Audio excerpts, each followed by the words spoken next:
आडत पद्धत बंद करण्याच्या पणन संचालक सुभाष मानेंच्या निर्णयाला नाशिकमधल्या कांदा व्यापाऱ्यांनी मात्र विरोध केला। आजपासून कांद्याची खरेदी विक्री बंद करण्याचा इशारा व्यापाऱ्यांनी दिलाय।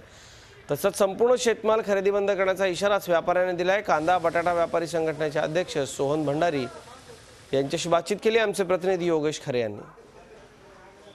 राज्यात पणन संचालकांनी आडत बंद करण्याचा निर्णय घेतल्यामुळे नाशिक जिल्ह्यातल्या व्यापारी असोसिएशननं शेतमाल खरेदी बंदचा निर्णय घेतलेला आहे। उद्यापासून लिलावावर बहिष्कार टाकण्यात येणार आहे।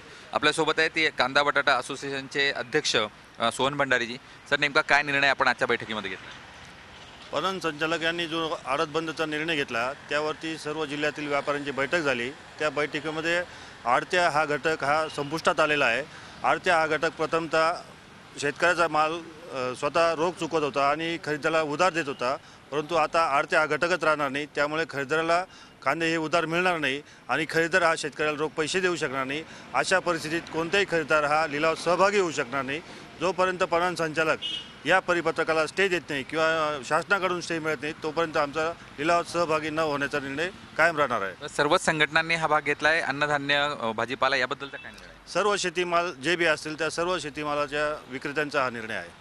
हो, पण एकूणच जर हा निर्णय थांबवण्यात आला किंवा स्थगिती देण्यात आली तर आपण कॉम्प्रोमाइज करू शकाल?